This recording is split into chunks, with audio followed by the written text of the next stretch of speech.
Hi, my name is Nadine Ibrahim and I'm a champion.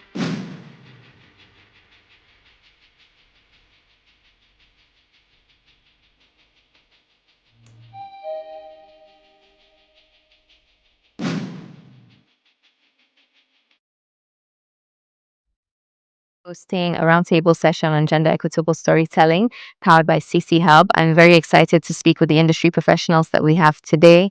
I'm excited about the conversations we're going to have and hoping it'll be very fun and engaging.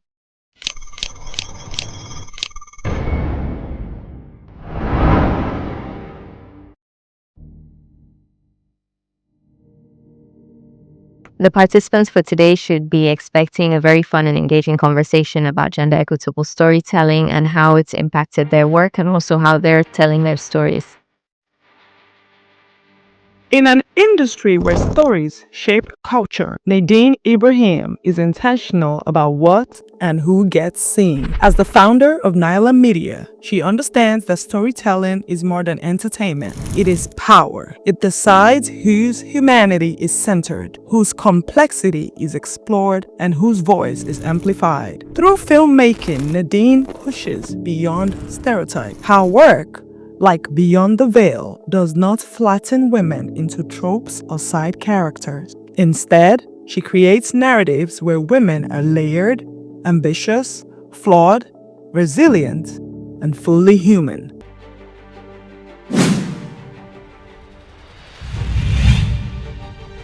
You literally put something online and you don't know how far it travels. So representation is very important. Influencing is very important. When we now talk about gender equitable storytelling, and this is something that I'm also constantly thinking about, and I want to throw it to everyone, is we talk about, not being stereotypical with our characters. Femi mentioned that as well. But what if sometimes you want to tell a story about somebody that is stereotypical in a sense? Because the characters that we create are from people all around us. We're inspired by what we see, the people we talk to. And so how do you tell a gender equitable story but still be true to the character that you're trying to create? I have a character, one of our most popular characters is a girl named Olive, and she started off almost as a stereotype. And it was after the first episode of that series that when it came out, we had people like, oh, Olive seems like she's so perfect. And I immediately just went back to the drawing board because I never want to tell a perfect character. So we started to introduce her flaws in the least obvious ways that we could, and just like, take a second look, this character is not as perfect as you think. And we now start to see Olive make small gaffes to big catastrophic gaffes and mistakes. And at some point, it's like, okay, we're starting to get a handle on telling characters who can be annoying, who can be troublesome, who can be adventurous, who can be just a wide range of things that feel more human and real compared to, what we stereotypically see. We've spoken a lot about being intentional and not being intentional. I think that's very interesting because Shima said something, and so did Jessie, about writing stories and first starting with a boy and then, converting to a girl. I had a short film, one of the first ones I did, called Tolu, and it was supposed to be a boy. And I had numerous conversations with my family. I'm always bouncing off ideas with my friends and family. And my brother said to me once, why? Because I was struggling to cast the boy. And I saw so many actors, but nothing was cutting it. And then he said to me, why don't you just get a girl? You're frustrating me. It's Lagos. Where am I going to get a girl to go into a canoe and go into the middle of nowhere? But I sat with it and I thought, actually, why not? It's so much more of a powerful story with this girl, a girl that's trying to justify why she can do what a man can do, what a boy can do as well. And in a way, that was a lesson for me. And with what Jessie was saying is with the stories that they're telling, that she's not even, it wasn't intentional for her to create these characters. And which is why I said the story writes itself. It's almost that you're just telling the story you want to tell. And in a way, whether you're being intentional or not, it happens. It writes itself and you end up telling a very beautiful, empowering story. And I think that's really beautiful. And then on the other side of it is being intentional. Like Aisha said, you're walking into a room because you're demanding the attention. You want to say, I am this person. This is what I'm here to say. I can say it. And with what you're saying as well, putting women in positions and platforms and on stages where they can answer and people can actually say, oh, this girl is smart. This girl knows what she's saying,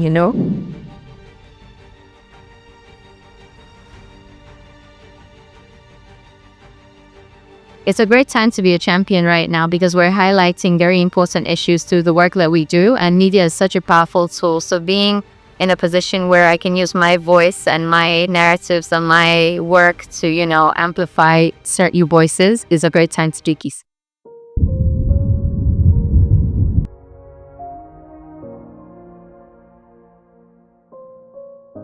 That I did not know. I wouldn't say that I did not know, but I think like most of the women in the conversations we had this morning was saying about being more intentional about the stories and the messages that we're trying to put across in our films. I think that's something that I'm going to do as well. I've always had different themes in mind when creating the content that I create, coming from the North in terms of representing women and the struggles we go through. But I think more so now I'm going to be more intentional about the way that I'm actually depicting certain women, and how that makes a difference to the audience and how the audience feels. I think that's also important as well. And for us being creatives in the industry, and I think why this roundtable was so important is because we've done the workshop with emerging filmmakers, but then we are the ones that are actually telling the stories. Now we have the platforms, we have the skills, we have the knowledge, we're teaching and we're impacting people. So what is it that we are telling with our stories? What opportunities are we creating as individuals in the spaces that we're working in to actually empower women, to empower men, to change the narrative? I know we're always talking about changing narrative, but then it is true. This is what we're doing, right? Whatever story you end up telling is what people are going to see, is what your audiences are going to watch. And so yes, I think it's important. It's important for people to have a vision of a woman with their baby at a round table, because it's possible. Because I don't have to be at home being a housewife. I can actually take 2 hours of my time and bring my baby. And I bring my baby and it works, and I think that is important. People seeing that things are possible through the stories we're telling, but also through us as individuals is very important. Every industry professional that is here today has had 1 or 2 works that have been of the themes of gender equitable storytelling. So I'm hoping that the engaging conversations that do happen today touch on the topics that they've touched, but then also enlighten everybody else that's here. Most of my jobs, especially series that I do, are actually true life stories of what has happened in my presence while I was growing up. Like the story of Farinjini, Jean. Anybody that knows what Oko, Jean, that's Iskokai, people that, it enters women a lot to the north. So we have the assumption that you're leaving your hair open in the north, or you're staying around a tree, if there's a tree, your house, all these things can enter your body easily. So there's a lady in front of my house. She is the most beautiful woman in my area there. So she has that issue a lot of it, that she goes and jump into a river anytime they enter her body. And she comes out every morning alive. Nobody knows her that well. So I tell that story in my series, Faranjini. And the lady is still around. I remember I sat down with her before with them. Tom was part of the story, right? They sent them to write us. So I sat down with her, tell us our one side of the stories, how we got into life. So in the north, they believe you have to wipe them with brow and read the Holy Quran, some verses, the Quran. That's when the jinn can come out with the luminous bird. But there are a lot of ways you can do that without beating someone's child. I would say, tell it in the story.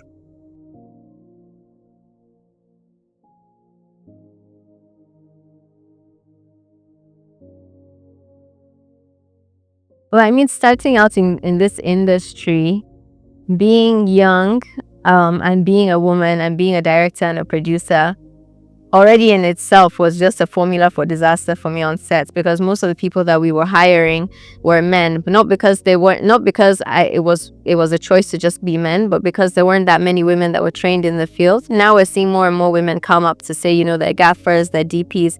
But back then when I started in 2017, there were hardly any women.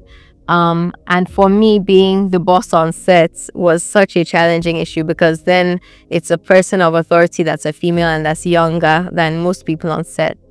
So I would say if I was a man, even though I was younger, it would have been easier, I feel.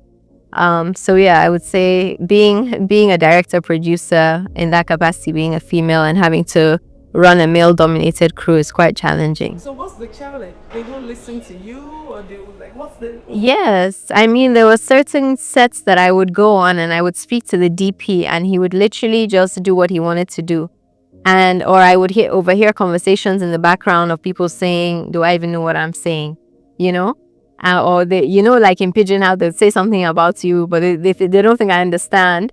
But they would basically be undermining me because I'm a woman and because I'm younger. Yeah, so I really had to, I guess, work extra hard to prove that actually I do know what I'm doing. And when these films come out, like you see, the content that I'm creating and you see that actually I have sense. Yeah. She is deliberate about perspective. Who is holding the camera? Whose emotional journey anchors the plot? Who gets the final word? But her impact doesn't stop at the screen. Through Nyla Media's broader ventures, spanning branded storytelling, strategic communications, and digital platforms, she influences the ecosystem around film. She works with brands and organizations to ensure that the stories reaching audiences reflect equity, dignity, and nuance. She builds pipelines for emerging voices. Nadine mentors, collaborates, challenges rooms where decisions are made because that's just who she is. Because gender equity in storytelling isn't only about the protagonist. It's about who writes the script, who directs the scene, who finances the vision, who edits the final cut. Nadine understands that if we want equitable stories, we must build equitable systems.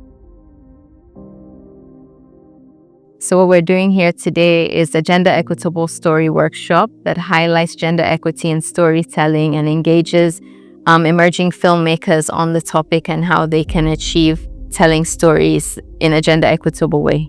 I want us to talk about the difference between gender equality and gender equity. So before we actually go in, how many people know what the difference between equity and equality? Don't be shy, because honestly, I didn't know before CC Hub.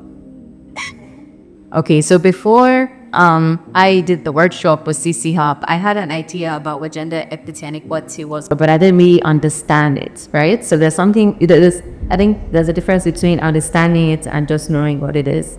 So here, in terms of what we're talking about in terms of storytelling, gender equality is treating everyone the same. Example, giving equal screen time to male and female characters.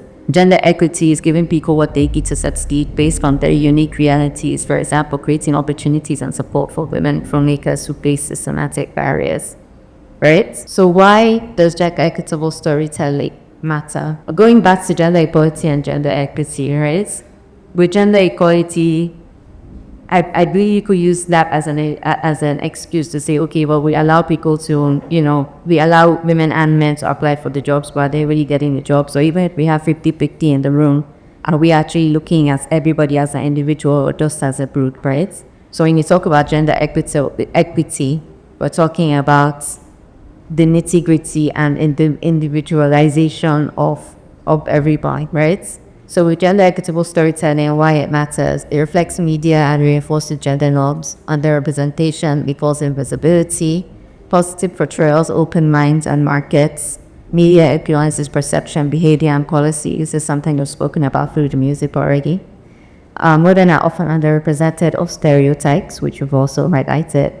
And equitable storytelling humanizes all genders, challenges harmful norms, and opens the door for economic agency. Narratives are constantly changing, and there are always emerging filmmakers coming out, right? And people are trying to tell engaging and emerging stories. So this story workshop is important because we are shedding light on important topics that need to be addressed in our stories coming out today. There are a lot of stereotypes that need to be tackled, and I believe having spaces like this where creatives can have conversations about these themes and topics would help in shaping the new stories that come out in the next generation. Hey, my name is Covenant Nsa. I am a storyteller and a gender advocate, and my expectations for this conference workshop is that I get a clear understanding of what telling stories through a gendered lens really means and how to infuse that into my work. Thank you. Hi, my name is Benita Imohai. I'm here for the Gender Equitable Storytelling Workshop. I am a writer and storyteller, and I'm hoping that by the end of this, I would have grown as a storyteller and unlearned and relearned a lot of things. I'm a very practical person, so when coming up with this workshop, I needed for it not to be me talking at people, but more of me engaging people and showing examples as a way of showcasing what the themes that we're trying to explore. And so it was very important for me to look on to people that have done this work before, creatives that have done this work before, and showcase their work, but also engage the audience and the participants with conversations that spark the themes in these examples. Enough of the women are actually naked on social media, and I is sad because the men are looking at these women, or the wrong women, not everybody. The wrong men are looking at these women like they are props, and women are like a commodity now. And I think this kind of songs, like the last one you put us, the Delamelo with the booty down, you will never see like women looking beautiful like a mother in maybe achieving something or receiving an award in such a video. You see women shaking their bum left, right, center in that video. So it's just really sad that that is what is entertainment for everyone now. Yeah. There are a lot of creatives out there, and there are a lot of stories to be told. So no matter how many people are telling stories, your story is unique to you, and your voice is unique to you. And so just keep going out there and creating. There was a time we were asked to record an 8 episode of Cook Show, of Cook Show, and the presenter, along the line, I had an attack. They go be so much to tell her, okay, Samira that's supposed to be presenting had an attack. I could hear from the phone the way she was sparking. Then I say, I resigned. I don't do. So like seriously, there are people that are in reality just like the what Brenda said. So like they just have to believe that the movies going out there are not movies to say something like this is going to happen or someone like this will come to your life. It's telling you the reality of some people you are living with that you don't know. You will see people like in pain. What is wrong with them? You don't know how to help.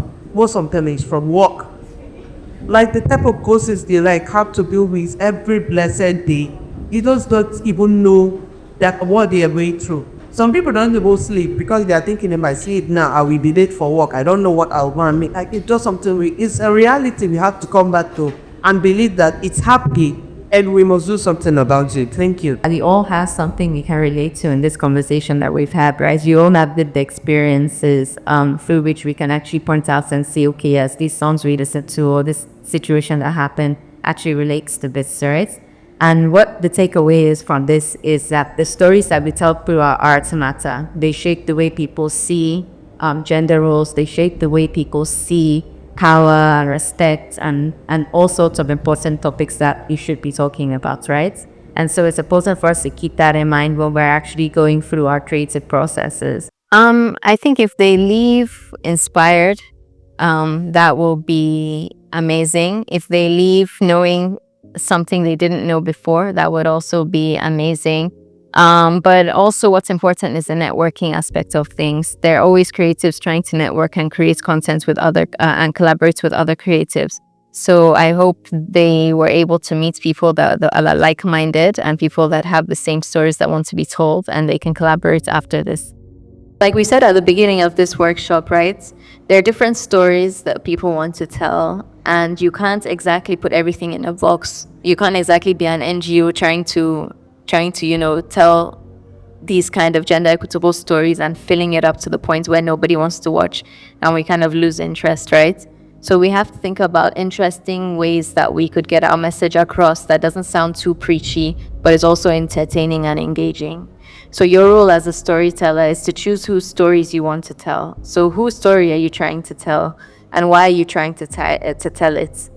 Elevating new voices. I think this is also important because we keep seeing the same voices play out in the media over and over again, but maybe new contributions could drive the narrative into a new direction. Somebody else was saying generation after generation we're telling the same story. So if we actually lend voices out to the new generation, whether we think they're bubbleheads, Gen Zs, Gen Y, I don't even know which one it is.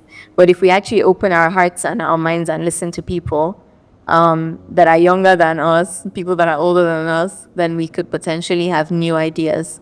I think the biggest change would be in the stories that we're telling.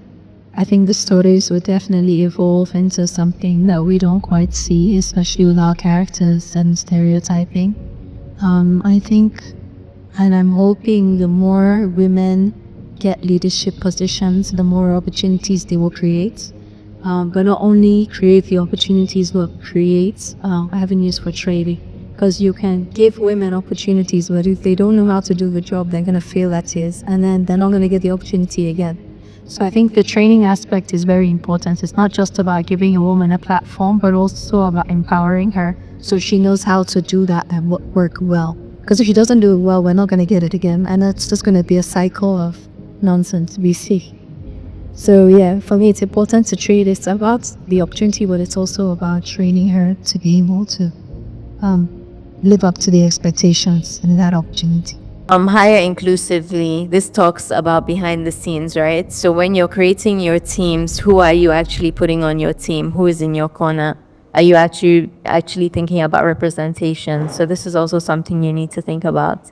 Advocate for policy in your media network. So like we said, we don't want to be an NGO, preaching for certain themes, but if it's if these are the stories you want to tell, then you tell them, right? It's about just being engaging in the way that you do. There are many films about advocacy that drive home certain points but that are interesting. Please tell stories you can be proud of. So what stories do you want to tell? What stories do you want your kids to look at? What stories do you want when you're long gone for people to look back and say this person created this story and they were trying to get this message across? It could just fine, and it's all fine if it's all these blurred lines kind of vibes, like the stories the songs we listened to at the beginning. Okay, no coming. So some takeaways that I want to also shed light on in terms of what I learned from you guys today is the idea of the passive and active allies in characters, right? So we've spoken about the people like in what's the Hidden Figures, the guy that let her into the room. That's an active ally. But then you also think about the passive allies that are just behind the scenes, making conversations, being there so a conversation can be had. For instance, with Little Women, the guy is there, he's not really contributing to the conversation, but he's allowing for the character there to actually make her point. And in that scene alone, you've taken out what you need to take out from that. Just want people to laugh? Do you want people to drive home a message, or where they go home and actually think about certain things they want to change about themselves? These are things that I want you guys to think about as well. Lastly, dialogue is powerful. So I said this before, but I also want to make a point of it now.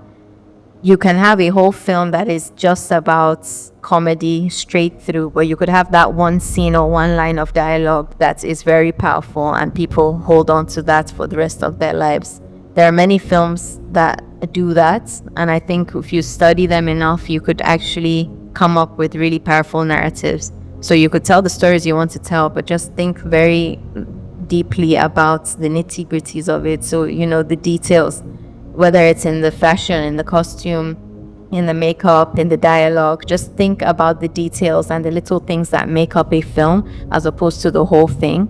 And maybe you might find, little gems in what you're creating there.